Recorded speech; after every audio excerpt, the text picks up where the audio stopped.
Hello, everybody. Once again, this is Fred Wonko coming to you from our studios in Chicago with another edition of Bold Talk on Island TV.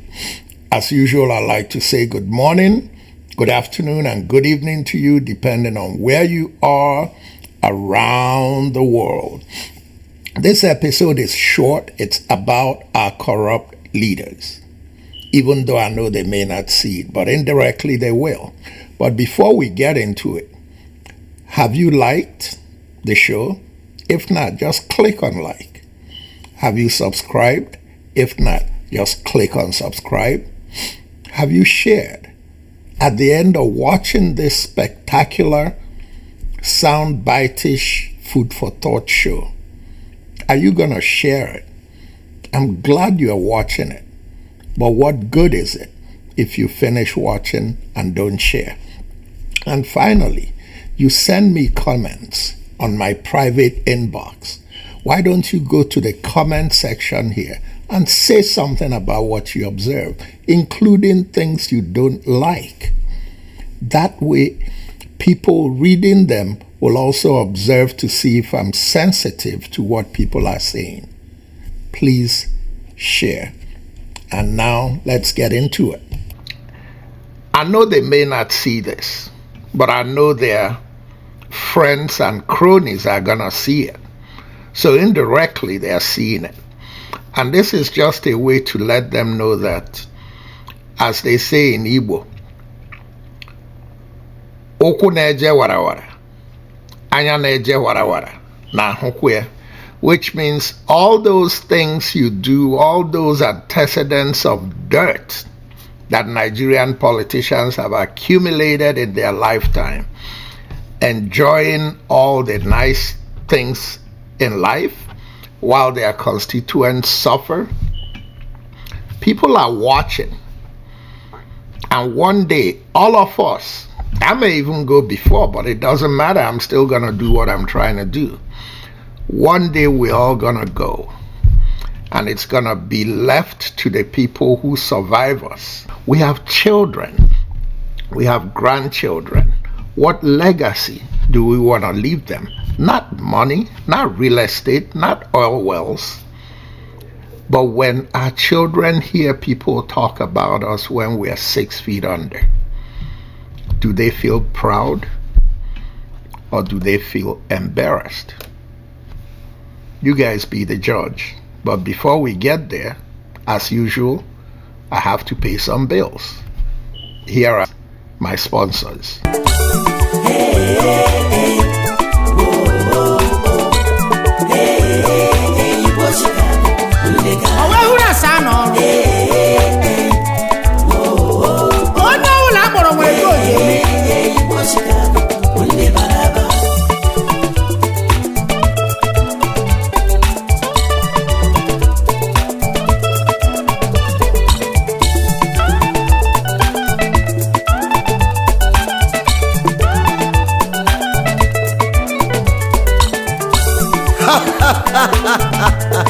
Ndababa aije kelende wegu ndababa ndababa ndekaraka monkri yeye ndekaraka anajari shigomuno tulaji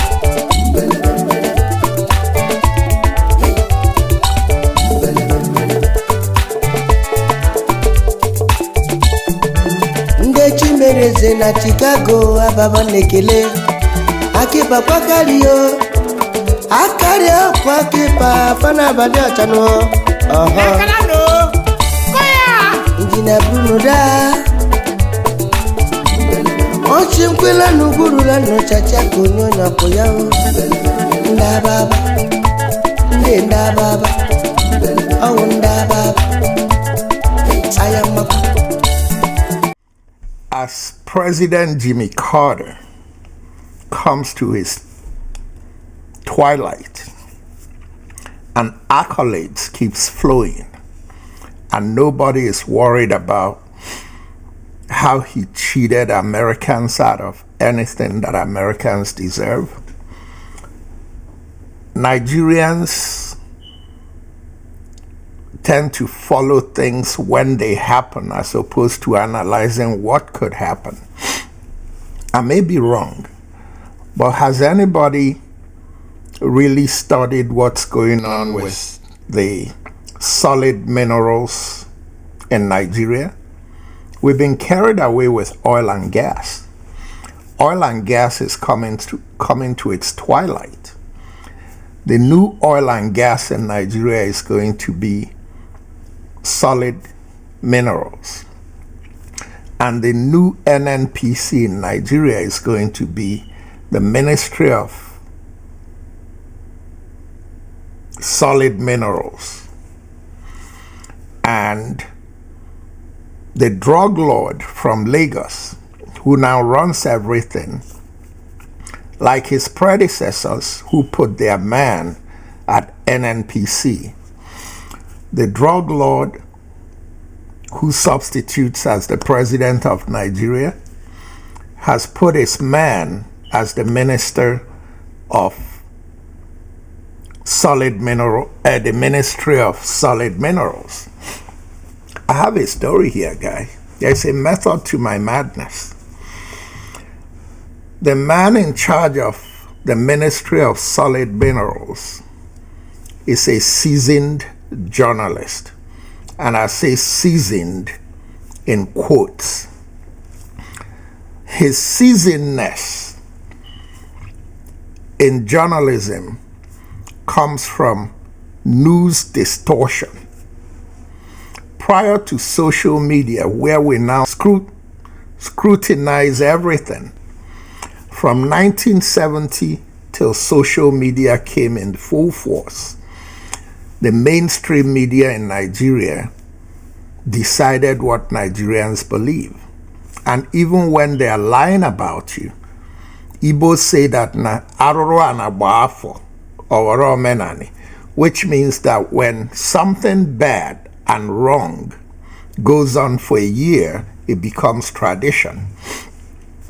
So people, journalists like Dele Alake and Bayo Onuga were in the forefront of news distortion in Nigeria. Foremost in that news distortion is to paint Igbos and the Southeast as black as you could paint them. And how often you painted those things on TV, on radio, and the news, even ignorant Igbos in Lagos who thought they were getting favors from these bigoted Yorubas started believing some of the nonsense that these idiots created with their Western-controlled press. I didn't say Yoruba people. I said bigoted Yorubas. And in this case, I'm talking about journalists like Dele Alake and Bayo Onuga. So now Dele Alake, who is the director, quote-unquote, of the Nigerian School of Journalism for News Distortion, it's now the Minister of Solid Minerals, representing Nigeria's drug lord and embezzler in charge. So like we say in Igbo language, Ajosteram Shimajo, which means I just want to ask, what's Dele Alake gonna do at the Ministry of Solid Minerals? Just the way he was the director of news distortion as a journalist, at the Ministry of Solid Minerals, Dele Alake is going to be President Bola Tinubu's director of budget and numbers distortion when the solid minerals are being mined. Mark my words, there's a method to my madness. In the meantime, as we wind down, because this is a very short one, probably the shortest I've done, let's take another visual look of the comparison between an honest president that led the world, and a crooked president whose only mission is to suck his country dry.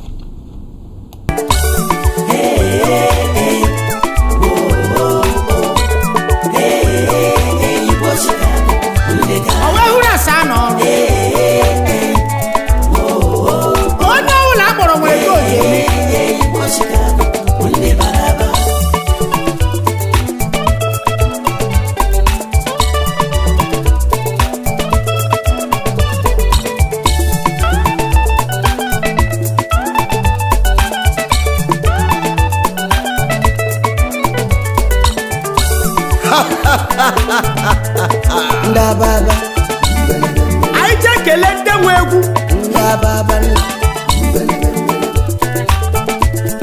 Ndababa ndị kara ka mọnke yeye ndị kara aka anajari shugaban otulaji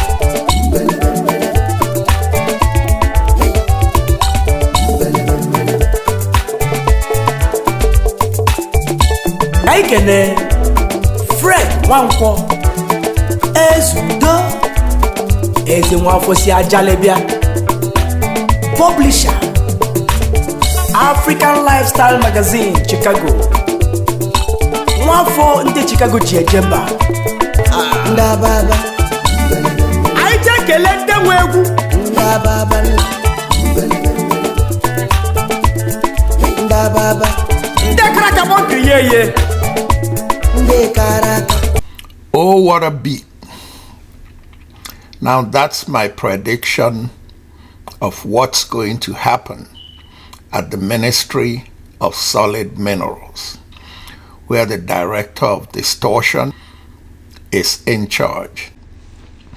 In the meantime, once again, this is Fred Nwankwo coming to you from our studios in Chicago with another edition of Bold Talk on Island TV. And until next time, good night and God bless.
Ndaba